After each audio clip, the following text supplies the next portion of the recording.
Hello mga ka-devs, share ko lang sa inyo yung aking pinagagagawa kung ako ay hindi nagko-code o hindi gumagawa ng course o hindi gumagawa ng system. So, ito yung pinagkakabalaan ko. Isa sa mga pinagkakabalaan ko mag-assemble ng mga remote control cars, airplane.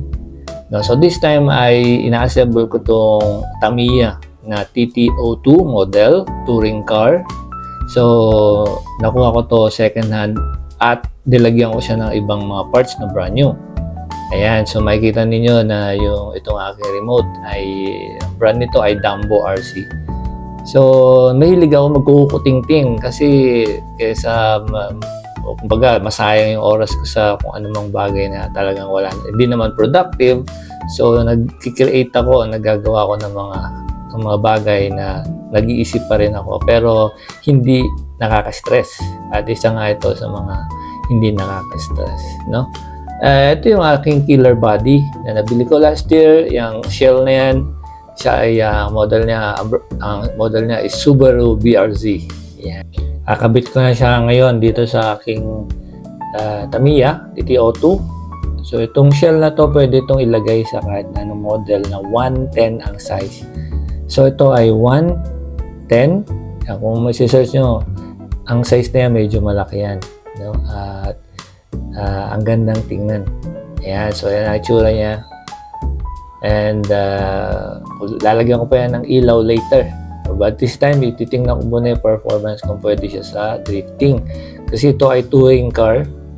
At dito, tinitingnan ko kung susunod ba yung put niya or ma-activate ko ba yung kanyang gyro. May gyro din to, no? Kasi ang maganda pag may gyro yung kotse, lalo na sa drifting, kasi tutulungan nga niya sa pagliko-liko yung kotse. So dito, wala pa talaga. First time kong magpatakbo niyan. Last year ko pa yan, no? Tatlo yan eh.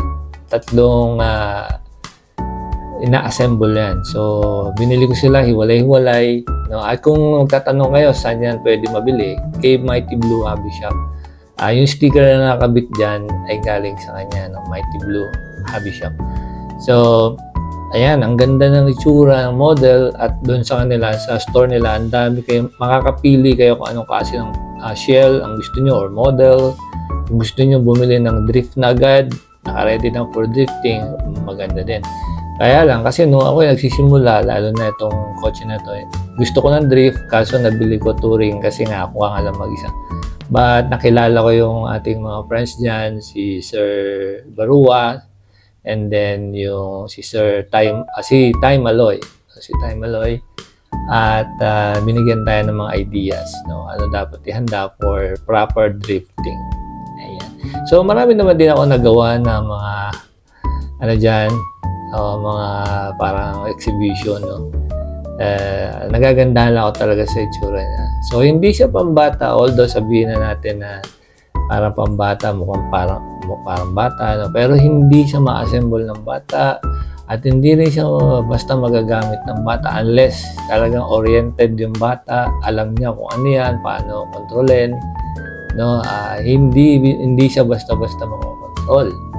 So at hindi siya mumurahing etong unit ko, mura lang yan. Etong yung blue na yan, mura lang yan. Pero yung kasama niya, nako, napakamahal ng mga kasama.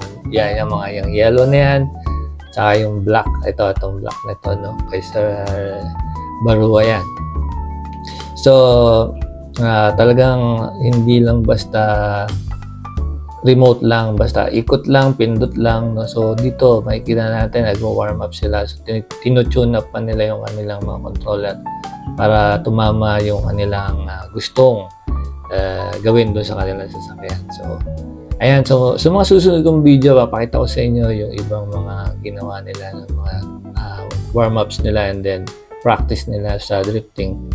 Pero ako talaga, wala talaga akong ginawa dyan, kundi magpaikot-ikot lang. While sila, ito, ayan, makikita ninyo sa warm-up nila ito ay makikita nyo na kapag nandyan ako, pangatlo ako, ang ganda tingnan yan.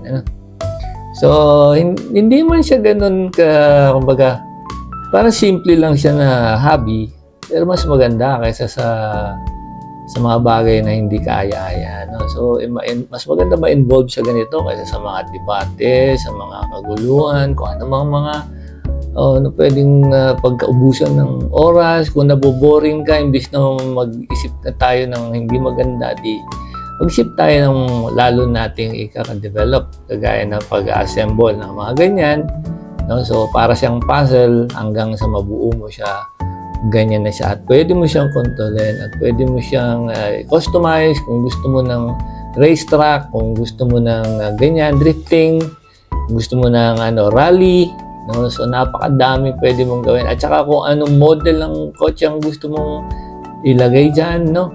Ay napakaganda. So, ito ay isa sa mga nakaka-enganyong hobby na makaka-develop ka talaga ng critical thinking, tapos nakakaisip ka ng mga positive na bagay, at nagugugol ang oras.